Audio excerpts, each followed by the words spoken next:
police potentially put innocent lives in danger and wasted police resources. Officers called out to a home in Locust in Stanley County while a father was doing a live stream online.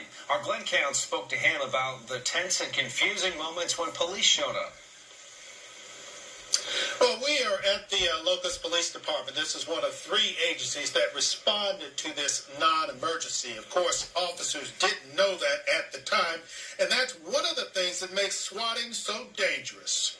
If there's one thing Ernest Morton can do, it's talk. He has a gift that he shares every night with his legion of YouTube followers. This is something I think I can do. So I started doing it. Last night his show was interrupted by a phone call. Is it the cops? It was from the police who were calling about some red alert emergency that didn't exist. I'm coming out. I've got my phone in my hand, so nobody shoot me. Do not shoot me. Still on the phone, Morton walked outside only to be confronted by law enforcement officers from 3 different agencies because he had been swatted. While I was being frisked and checked over and everything, the gun still stayed pointed at my head. You know, it wasn't down at the ground or anything. It was still, you know, I could see the full circumference of the barrel. Police had gotten an anonymous phone call. The caller said that Morton had killed his wife and was preparing to do the same to his 5 kids. Not a joke, and police didn't take it as such. I thought I was going to die. Morton believes any sudden movement and he would have been shot. Swatting goes back at least 10 years, and there have been cases that resulted in fatalities. Morton is thankful that didn't happen last night, and he'd like to see whoever did this pay. They should go to jail just as long as if they pulled the trigger themselves.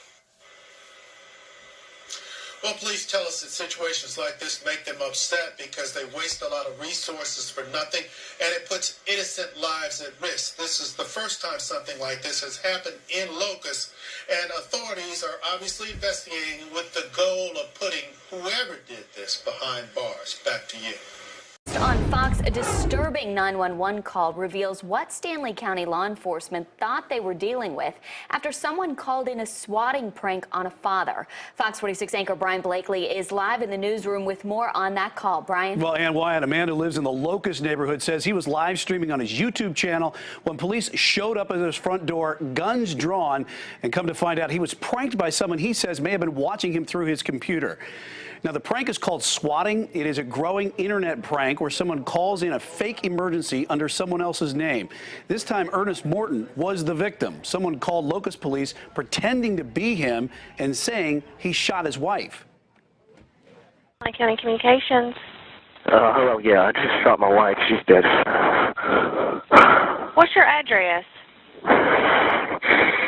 Listen, I don't want to go to jail, but I'm going to need to speak to a negotiator. I do have the kids in here. You're in Locust? Yes.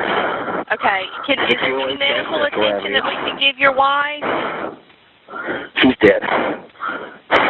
Okay, and how many kids do you have? How many kids do you have there? I got 2. 2 kids. Are they okay right now? No, they're going to be dead soon if I don't speak to the negotiator. Morton says he doesn't know who called, but it could have been someone who was watching the entire time. Locust police say they are looking into who made that call, and charges could be coming. Guys, back to you.